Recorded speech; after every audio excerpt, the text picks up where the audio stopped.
Welcome to Dementia Friendly Prince George's County, Maryland, Northern Sector webinar series for caregivers. Today's topic is Joy in the Process of Caregiving, Hope and Empowerment by Pat Wickersty, sponsored by Prince George's County Government and the Department of Family Services. Hello. I am so honored and pleased to be with you tonight. I'm hoping that I can help you find joy and not feel as helpless in supporting and caregiving for persons with dementia in all stages. Why do I do this and why was I asked to do this? Because after I run groups or I'm with persons with different dementias, families ask, how did you do it? My mother's back. She's more alert. She's so much happier. It makes my life happier. Sometimes I get her for 10 minutes at a time. How's it happen? How do you do it? Well, those who have dementia in my groups are for a time more open, remembering, sharing, having a good time, bouncing their step. And it's not music therapy that I do, or psychodrama, or movement therapy, but it's a little bit of each of these. And it's recognizing the person letting them know that they are important, and to just try all kinds of things. I use memory joggers. I sometimes call them ticklers. There are so many possibilities that you would have come to all of these as common sense were you not as under so much stress with family and job and groceries and laundry and meals and your children. People tend to put others who have illnesses like dementia in front of a TV with a dinner so that they can accomplish something. Just let them be. And what happens? What happens is they are not thinking about something else. They're not thinking about doing the laundry because you are there. You are what they are doing. You are important. And they notice everything around and everything about you and everything about them. They're sensitive to every nuance and every detail. We forget about intimacy. And intimacy is connectedness. Out of our frustrations and our exhaustion and our pain, we forget what intimacy and joy are all about. And we develop intimacy, by the way, by paying attention to one another. Who is this person that I'm taking care of? We need to learn about them, remember them, and allow yourself to bond, to laugh, to share, to develop new kinds of trusts. I help people with these memory joggers to be here and actively engaged. Because if the person can relate in any way, even from some kind of wacky place, you still want to be with them. It's important to want to be with them because you are empowered to have them interact. So your life experiences have given you so many untapped resources, again, which you would come up with. This is not what I'm going to say will not be new to you, just wouldn't be things that you might not think of because you're stressed. Next.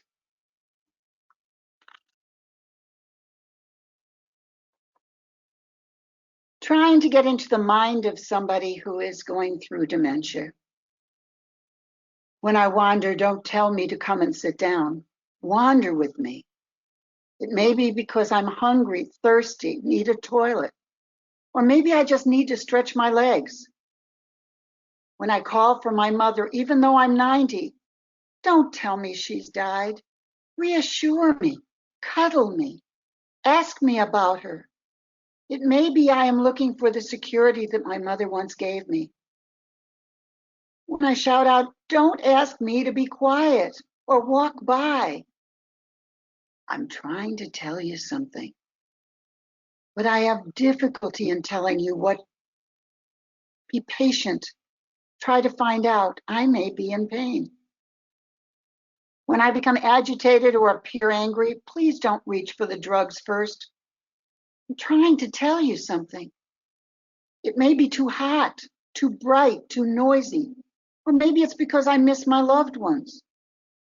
Try to find out first.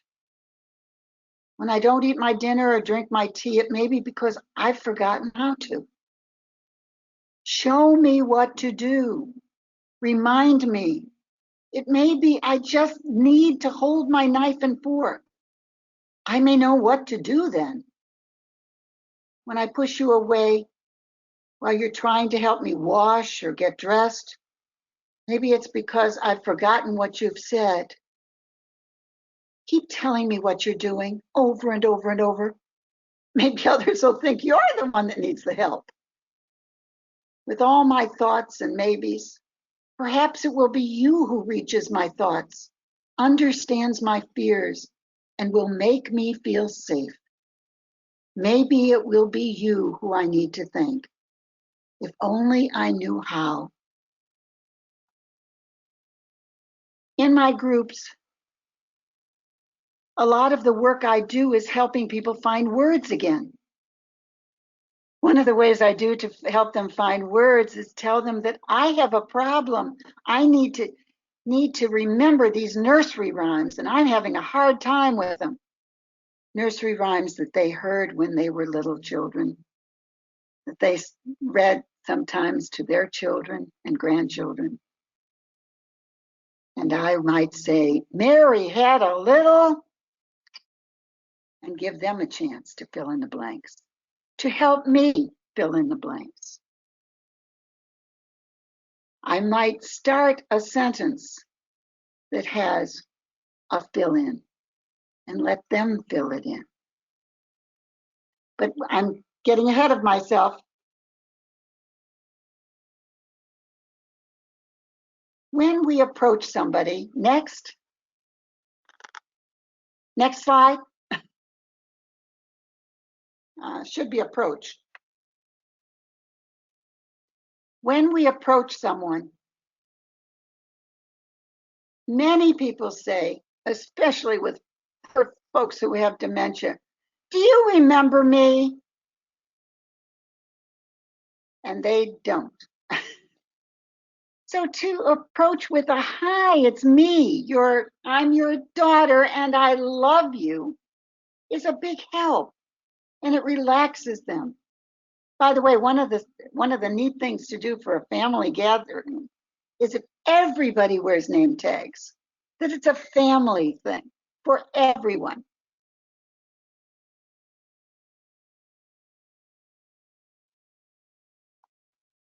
Be sure to smile.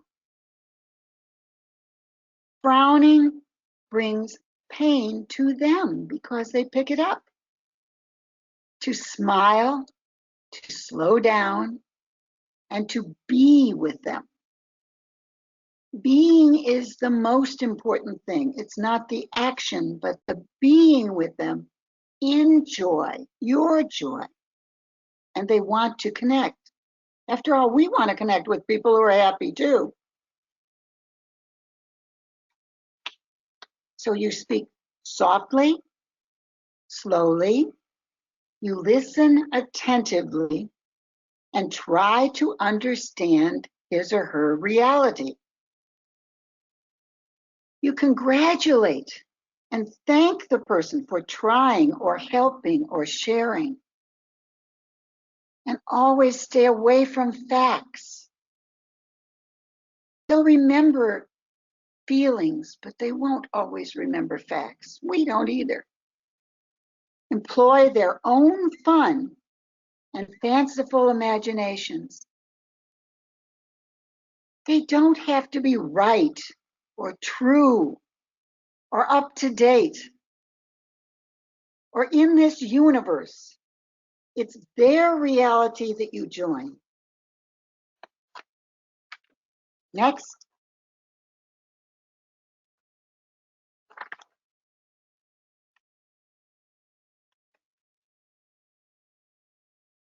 Being human is not about being in any one particular way. It's being as life creates you, with your own particular strengths and weaknesses, gifts and challenges, quirks and oddities. By accepting and embracing the human condition, you can accept and embrace the person with dementia and your role with them. So observe them. Observe their reality. Slow down. Meet them where they are. They don't have to be where you are. Be open to their gifts. In that way, you're giving dignity and respect. Next. Memory joggers help us reverse some role redirection and foster re-engagement by increasing the spontaneity in the caregivers and care receivers. Basically, offering new roles, new things that they can talk about and be. You're increasing them having an opportunity through you to explore, just explore who they are. Next. One of the best ways we approach children and we approach elderly people and we approach people who are having difficulty is through the five senses. They're very important.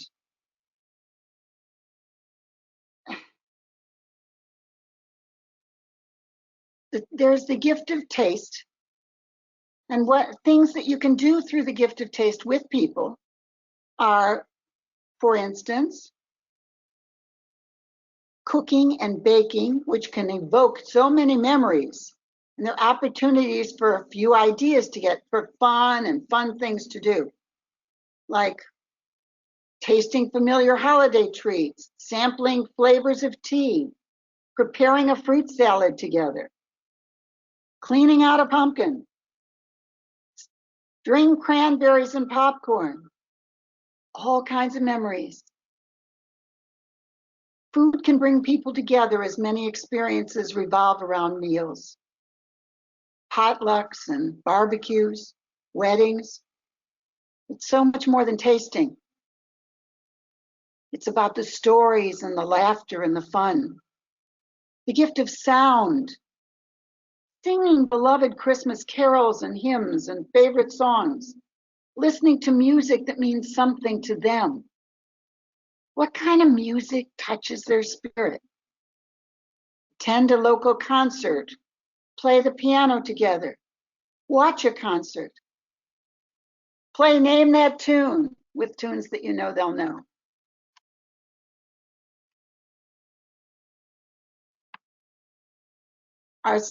The gift of touch is something that humans crave. Just as little babies thrive and respond to being held, something about a warm hand that's wanting to be held makes a huge difference. Give your loved one or friend a back massage. Find out if there are therapy pets in the area. Fold warm laundry together. Weed the garden. Knead dough and cut out cookies. Brush your loved one's hair. In terms of seeing, you could bring a stack of world travel postcards, collect different colored autumn leaves together, wash fresh fruit together, look through old photographs, newspapers, magazines. I used to do that with my mother. I made a book for her that had started with all her old pictures and moved to the new ones. But I didn't ask her who they were or anything about them. I just gave her a chance to look at them, and then the stories came. Watch an old Hollywood classic, but don't make it too long, because they won't remember how it started. Create a still life and paint with watercolors. Clip coupons, dye Easter eggs. These are just a few of the senses. I'll tell you a little story. On the side, I do chaplaincy. And I was visiting at the hospital, and I came to this room of this man who was a Christian.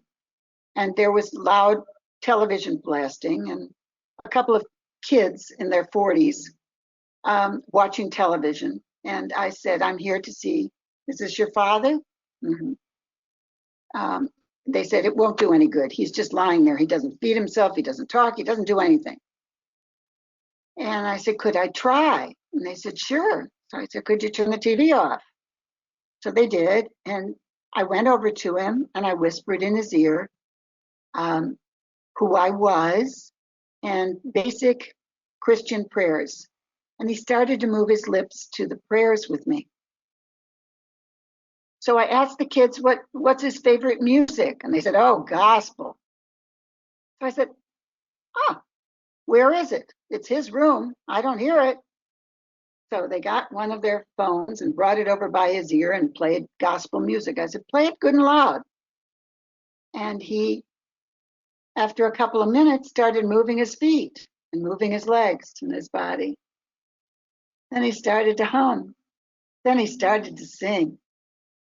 And he opened up his eyes and he looked at his kids and said, where am I?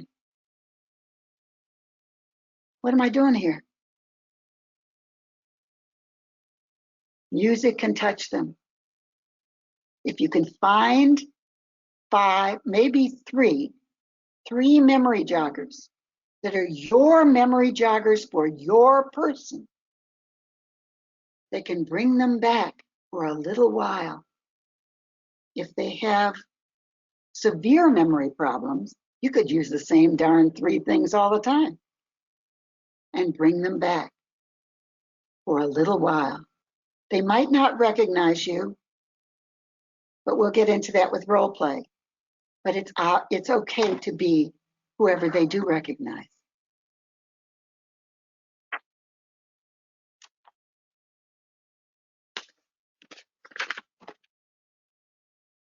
I'll give you some more examples. There are memories that are popular tunes and for music, popular tunes, religious hymns, children's songs, military music, dance music. There's major events. Who was Elvis Presley? Who would you ever see on Ed Sullivan's show? Do you remember when President Kennedy was assassinated?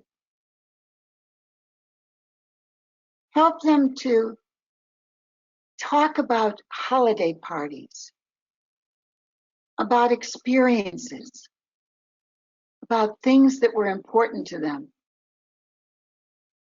Life period memories, their childhood, school, teenage years, types of events like hunting or going to the beach, a wedding, family memories, any kind of stories like how you met your spouse, when you were a child, and childhood events. These are the kinds of things that people need to hear. They need to know that you care about knowing about them. And you can do a monologue for a certain period of time. And it's your monologue, They don't answer, they don't talk and stuff, but bring up some of these things as part of yours. Things that might have been interesting to them many, many years ago. And if they interrupt, which is a blessing, listen to them. Listen to their stories.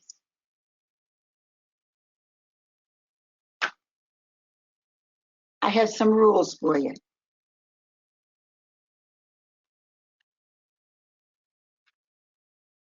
Next.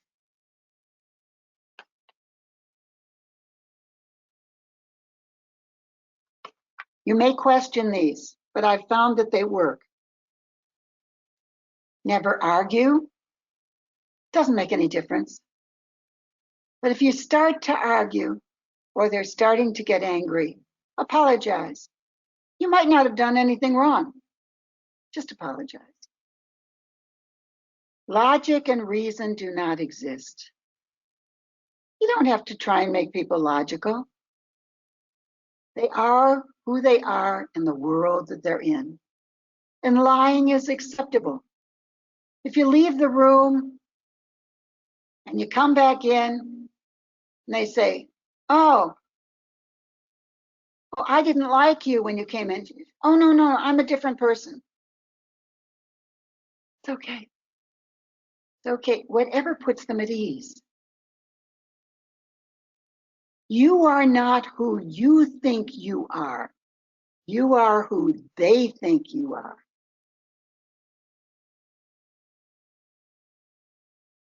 I had that this week in the hospital. A lady was just talking gibberish.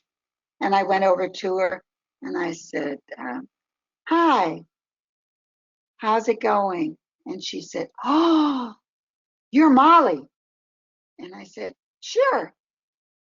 And she started talking regularly to me and telling me her problems and where she hurt and what was going on. It was a big help to the nurses. But I was whoever she wanted me to be. I wasn't who she had to be. And never take anything personally. People say mean things all the time. Old memories are best. They're so much better than the trying to deal with what's going on in the here and now. And learning to do something new is not important. They can do something that was old to them or something that just makes them happy. One of the things I love to do is take somebody to an art gallery, and people who didn't even appreciate art at all will go, oh, did you see the blue? Look at that blue, it's so beautiful. You see things differently now. Being loved and accepted at all times is the most important thing. That you accept them the way they are, and they will feel it. Especially if you have no expectations that your mom has to still be your mom, or your dad be your dad, or your sister, or your spouse, your spouse. They can be somebody completely different, and you can still love and accept them. The biggie is finding time to be yourself as often as possible. I used to have a statement about my kids. I would love them always, but I had to get away from them to like them. And sometimes just letting somebody else take care of you. Find something that makes you smile. Find a moment that just gives you peace. And if somebody says, can I help you? Always say yes. And if they don't feed the homemade soup to your mom and they give them Lipton or Campbell's, it's not going to kill your mom one night to have that so that you can just go someplace with one of your friends or just take a walk by yourself.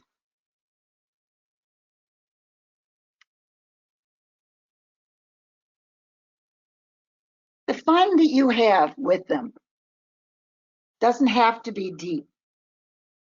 It may be simple, it may be free, just always warm and loving. not superior, not I have the answers, you don't.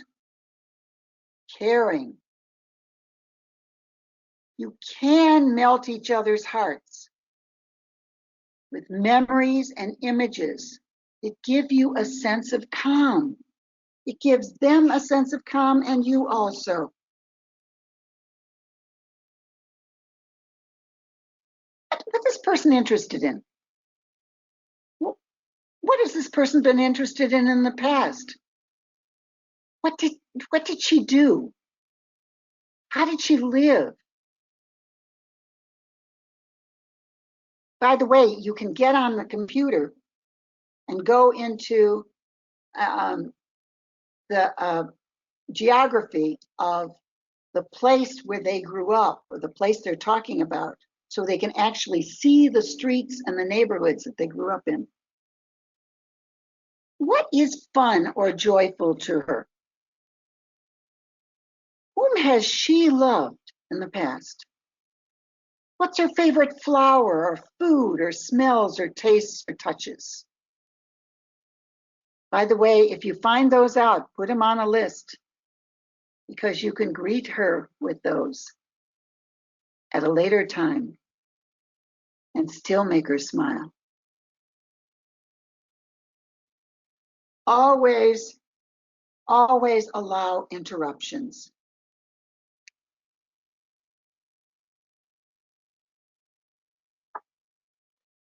Some of the things that I like to do. Okay. Next, building a new relationship.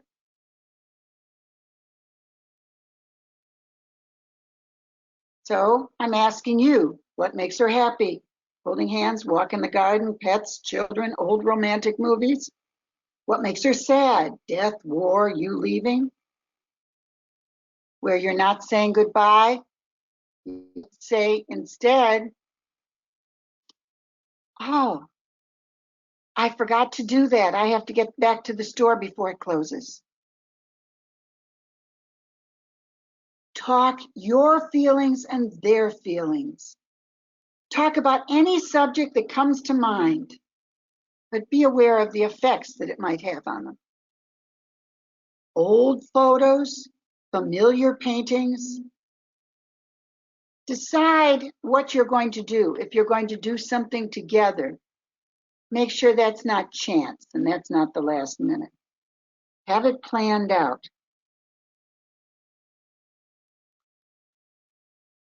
So, as I said, one of the things that I did a lot of was sing or say a line of something and then have them fill in the blank. I'm looking over a four-leaf. What is that?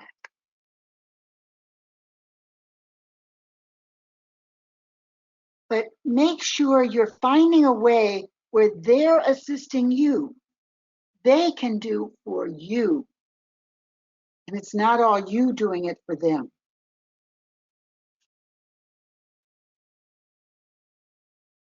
For instance, you get into rhymes like bacon, lettuce, and it's raining cats and Batman and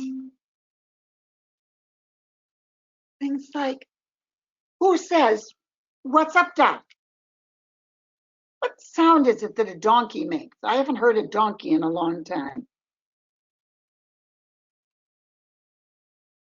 Things I use regularly are things like crayons and paper and softballs and teddy bears and puppets. Use a lot of puppets. Soft baby dolls come in handy. Beautiful scenery pictures come in handy.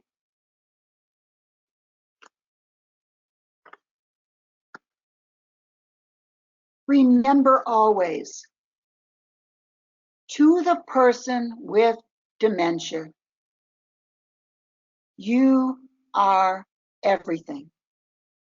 Your mood is their mood. Your frown or smile determines their day. So if you're suffering and frowning and all this, You have determined it for them.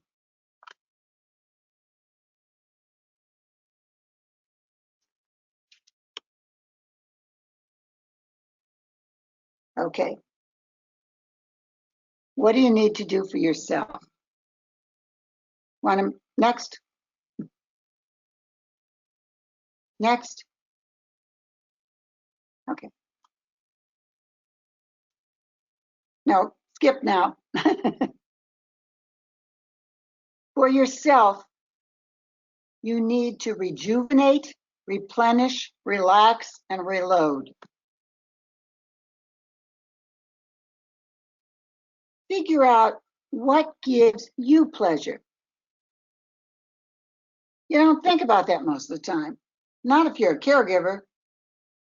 Hot baths, long walks, eating a hot cup of tea, you're drinking a hot cup of tea or a hot cup of coffee, getting some exercise, seeing friends, just resting, going over to a friend's place and lying down on the couch with a cup of coffee or cocoa in front of a fireplace and reading a book. What pleases you?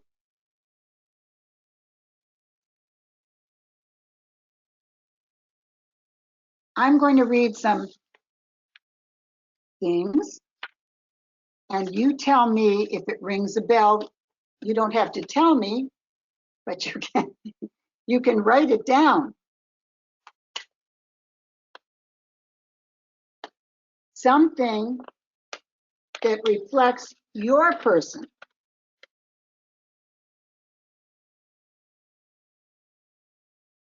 Does your person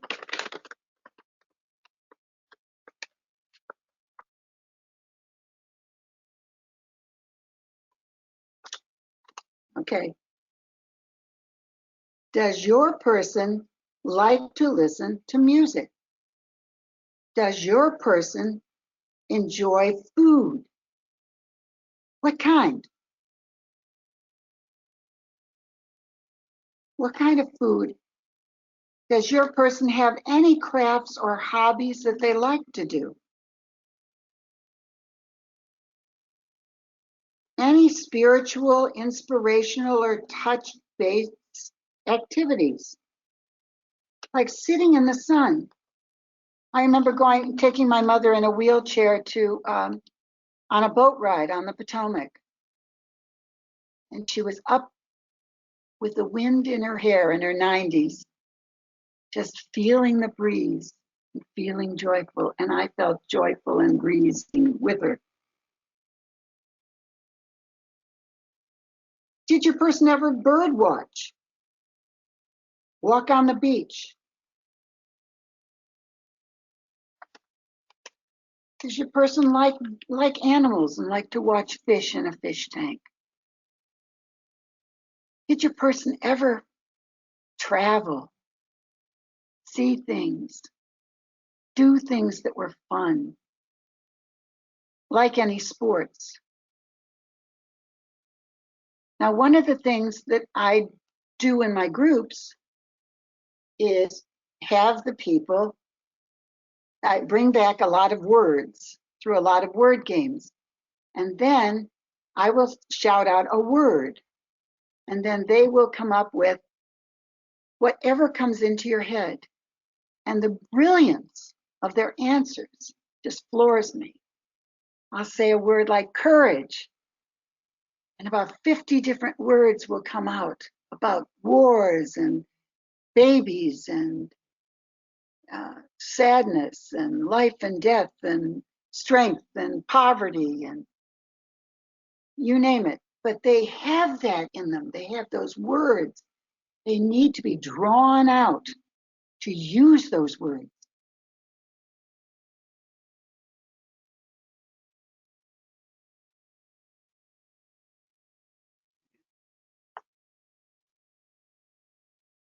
I'm going to ask if there are any questions. Do we have any questions out there? I don't see any questions. Maybe a few. Nope, none over here. Okay. I'm going to tell people a little bit about what is a comfort list. And I invented that for a book I was writing. Comfort list is for the person that you're dealing with, when they have words, to find out what is their favorite song, favorite taste when they were little kids. When I was a little girl, my grandma made whatever it is. And that's the best thing I ever ate. You know, if you were to pick a flower, any flower, and somebody would hand you a flower, what color would it be? What would it be? What would it smell like? What kind of music just touches your spirit, makes you feel good? What do you like to touch? Is it a kitty cat or the good part on a blanket?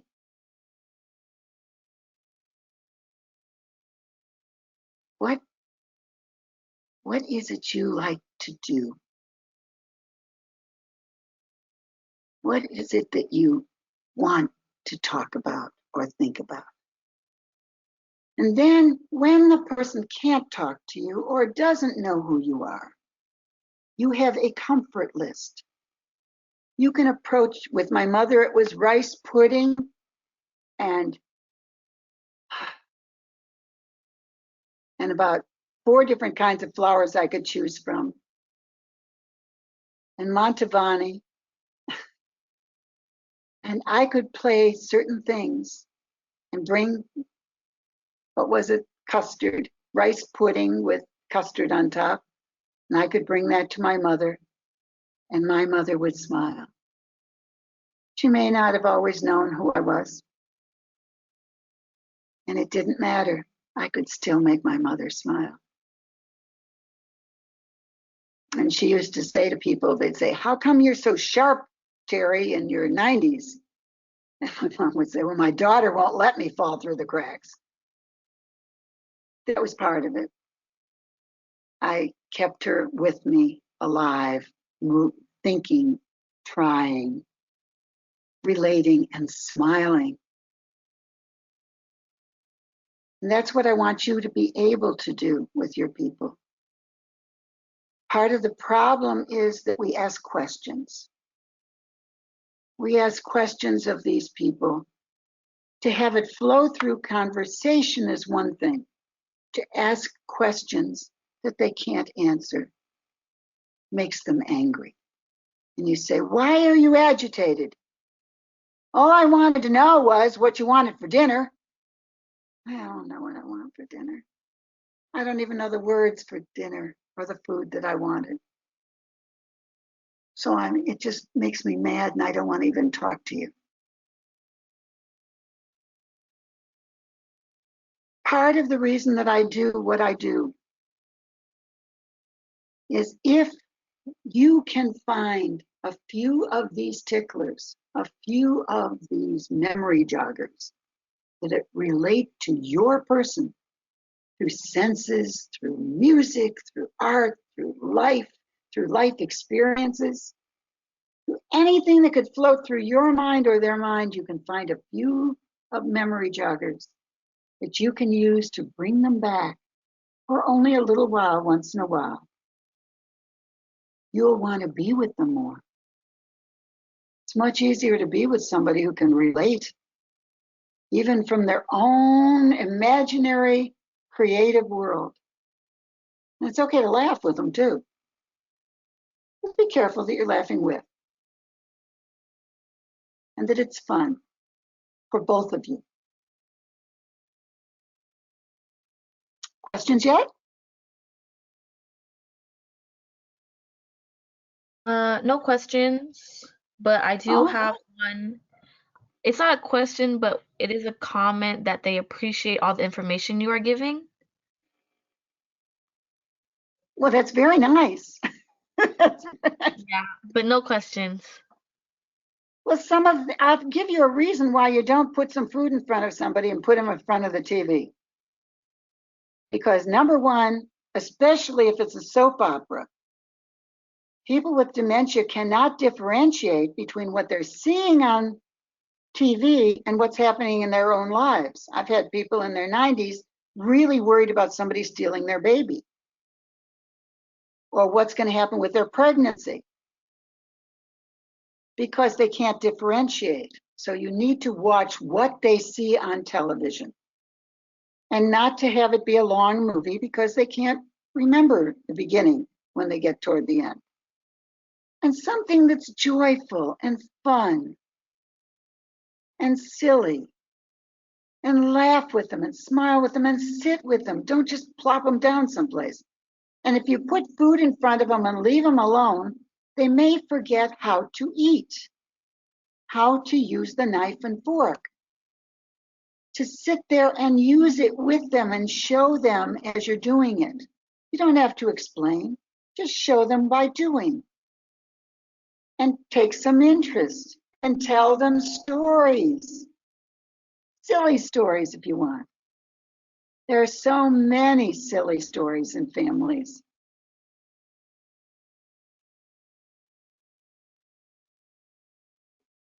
I had said that I wanted some of the time to be for questions. It's really hard to focus on yourself. It's hard to trust other people and focus on yourself, but you know what happens? You lose track of all your friends and all your things that you have wanted and liked in the past. Call them up. Call up your old friends. Tell them that you need to have contact. Get somebody to watch your person long enough for you to go get around. And if your person says, I don't want anybody else, you don't always have to pay attention to them. You might say, I have an important meeting I have to go to. I'm sorry, but that's the way it has to be. And have somebody stay. Go do something with a friend. Have peers that love you, that you love. And also, there are wonderful support groups through Alzheimer's Association. And sometimes we need to know what it feels like to go through this. I started out with that poem about somebody, but hospice has a way of helping somebody to understand what it feels like. They give you 9 little slips of paper. And in the 9 slips of paper, you put 3 things that you love to do, 3 beings that you love, that you're crazy about, and 3 something else's that means something to you. Things or something that means something to you. And then you've got your 9 slips of paper, and then they tell a story, and with hospice, they tell a story about somebody who's dying. And as the story goes on, someone comes around with a basket, and each time they come around with the basket, you have to release one of those things. You have to let go of it. And you continue until you don't have any of the 9 slips of paper. Having dementia is a letting go. It's a letting go of who you were. And it's very painful to let go of what means something to you, of not being able to recognize, not being able to see as other people see. Especially if you seem to be in charge of the family or in charge of things for so long. And there you are, not able to remember whether you ate breakfast or not. It's tough. But with love and caring and smiling and joy and getting into their worlds and engaging them to be as human as possible, we will be more human. We're better human beings when we're kind. And the smile doesn't hurt. It doesn't hurt to put the smile on. Because a frown hurts them. Your sadness makes them sad. You're it. You're the most important being in their lives.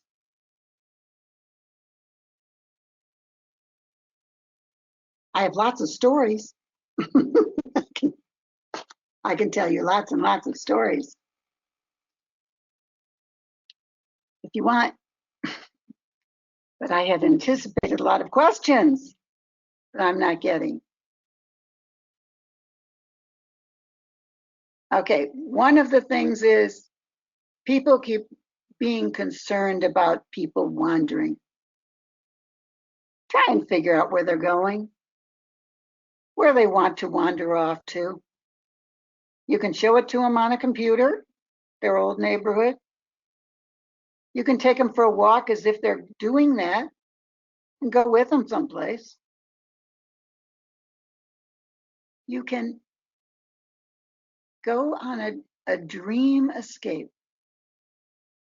Now let's talk a little bit about role play since I have a chance. So your mother is sitting there and doesn't know who you are and calls you, "You're my sister Rita." Be Rita. It's okay to be Rita. It's okay to let your ego go and say, it's all right that mom doesn't recognize me. She recognized me for a lot of years. Yeah, it's me, Rita. Yeah, mom. What is it? What is it that I always gave you that you really need right now? Oh, Rita, you were the best hugger in the world. So Rita gets to hug her again. Rita gets to love her again. You can be any role that they want you to be. You can do all kinds of fun things with them. You can bring in some drums and drum with them. You can laugh at crazy stories and make them up. You can tell fairy tales together. You can live in whatever world they want you to be in and have a lot of fun together. But you need to have fun for yourself. You need to build in the time to take care of yourself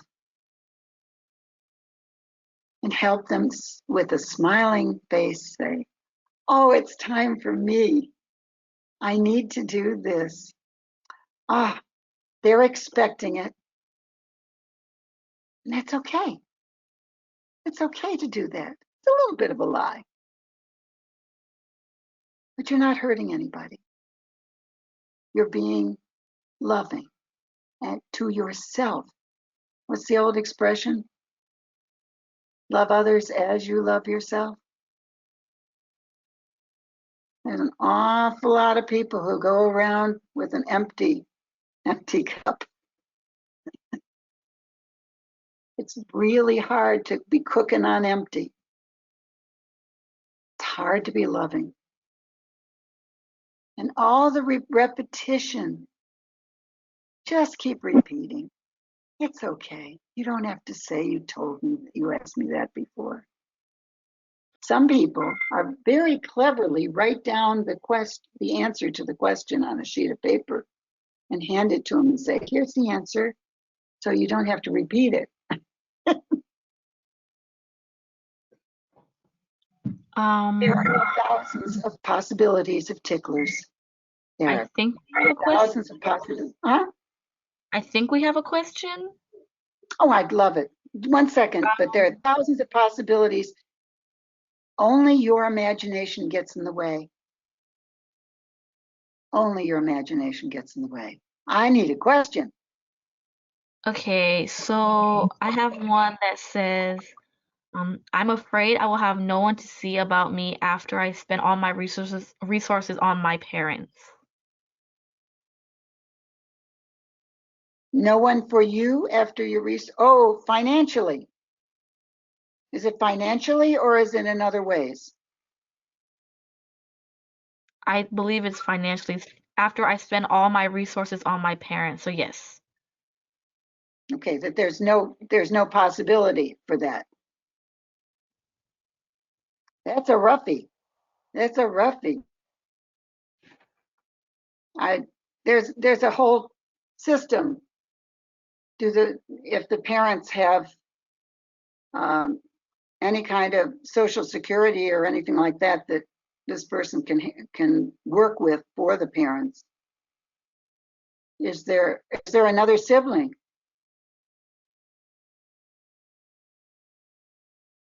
Are there other siblings who are or are not taking their responsibilities? Hello? 1 second. They said, oh, they said their mental health, their mental, physical resources. There's 1 second. They did it in threes. It's loading. Sorry. They will need someone to be by someone for their mental, physical resources. Oh, are there resources for people? Yes, there are respite resources. Contact the Alzheimer's Association to see what kind of respite possibilities there are. And there are all kinds of groups that this person can go to that would help, support groups. There are a lot of support groups out there. You don't have to be alone in this.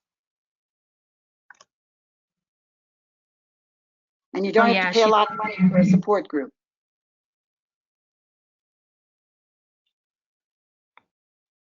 Does that help? It's hard when you don't have the whole picture.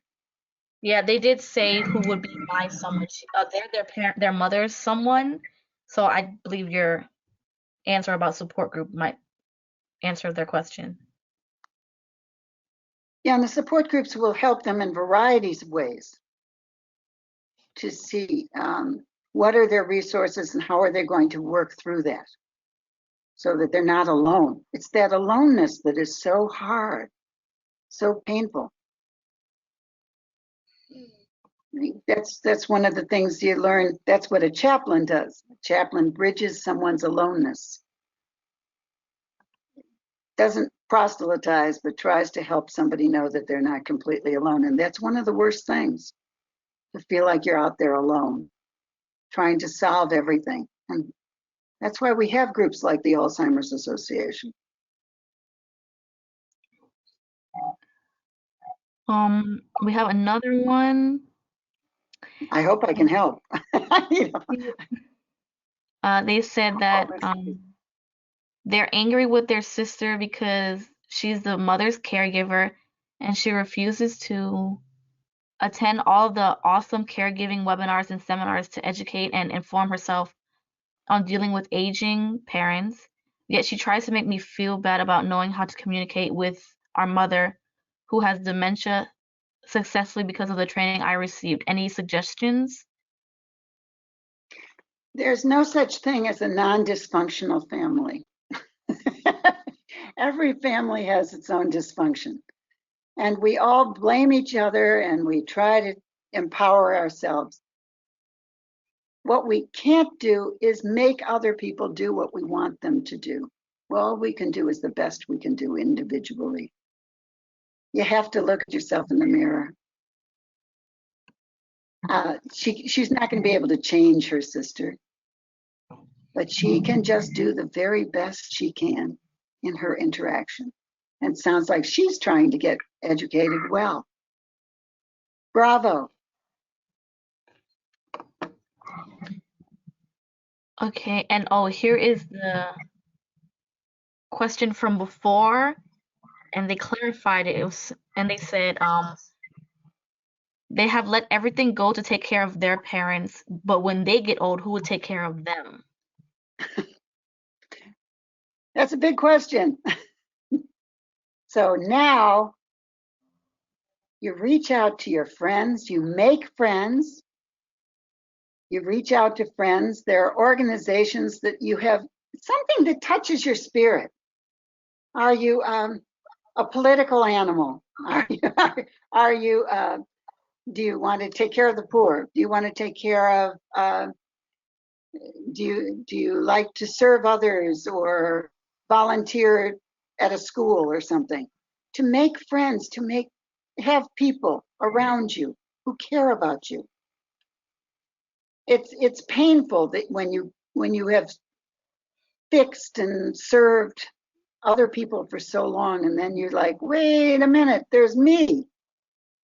So right now you have an awareness of that you're going to need. So you start doing something about it. You start reaching out to people. It's hard. But you know something weird? That people, it is an honor and a blessing to take from others. I had to have a bout with some diseases like cancer and stuff before I could be comfortable with other people taking care of me. But you know, they were pleased because I take care of a lot of people. They said, it's just wonderful that you let us take care of you. It gives them joy. It is loving to let other people help you. It's hard to come to grips with it. It took me 60 years to be able to come to that. But it is very loving to let other people help you. So just start opening doors. Open doors to who you are. Open doors to letting people help you. And start exploring new avenues of who you are. Does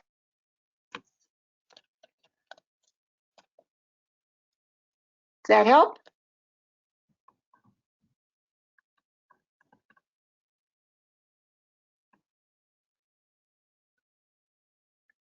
Yeah, Does that help? I have no other questions. I don't see anything coming in. Well, we're coming near the end. And I Yeah. want to thank you, and I hope that you will find some joy in taking care of yourself and taking care of whoever you are a caregiver for, and to empower yourself. You don't have to just sit there and watch somebody disintegrate in front of your face. You can draw them out. You can love them. You can smile and be real and explore and be imaginative. And if you don't dot the I's and cross the T's, and you have a person who is happy with you and you are happy with them, you've accomplished a great deal.